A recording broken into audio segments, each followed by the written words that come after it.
जीवन में तू ना वो जीवन नहीं। पहले इतिहास का पुस्तक 4 अध्याय का 10वें वचन।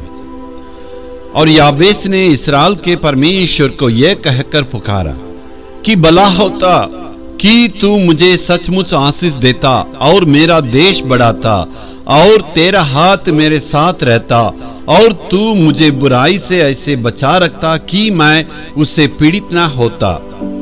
और जो कुछ उसने मांगा वह परमेश्वर ने उसे दिया। याबेस देखिए इतना दुख के साथ रहा। इसका मतलब इनकी मां ने इनका दुख को प्रकट करने के लिए इसका नाम याबेस रखी है।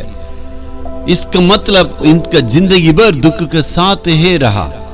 आम तरह से जब बच्चे जन्म होते हैं तो स्त्रियों को इतनी खुशी होती है, खुशी के मारे वो दुख को भूल जाते हैं।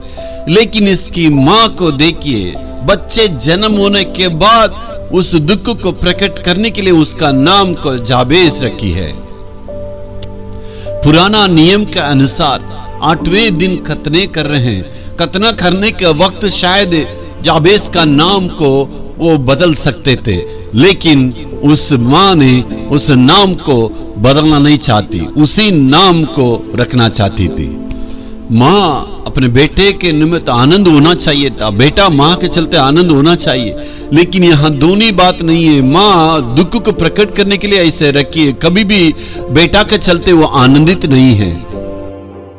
उस याबेस के जीवन में देखे इतना दुख से भरा हुआ है और ऊपर से उनका पिताजी भी नहीं है, कोई नहीं है, अकेला है, अभी दुख में है, उस श्राप में है।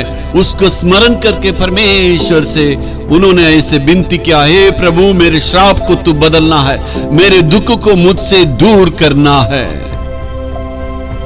यहां पर याबेस की प्रार्थना को ध्यान दीजिएगा। हे प्रभु विपत्ति नहीं आना, दुख नहीं आना है। विपत्ति आने से भी मैं उससे दुखित नहीं होना है। इसका मतलब परमेश्वर उसके बीच के जो संबंध है उसको बरकरार रखने के लिए चाहता है, इसलिए वो कहना चाहता है इस दुख में मुझे डूबना नहीं है।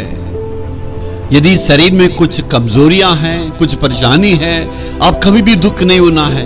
परमेश्वर ने इसको अनुमति दी है, इसलिए अनुमति दी है आप परमेश्वर की उसके संगति में हमेशा साथ रहें, परमेश्वर की उस संबंध में हमेशा साथ रहें। जब कभी आपको दुख परेशानी तो परमेश्वर के पास आना है, और ये श्राप ये बीमारियां बदलने के लिए परमेश्वर के वेदी के पास आके जब आप दुआ करते हैं, जरूर परमेश्वर इस श्राप को, इस बीमारी को आपसे दूर करेंगे। आपके दुखों को बदल के आनंद को परमेश्वर आपके जीवन में देंगे।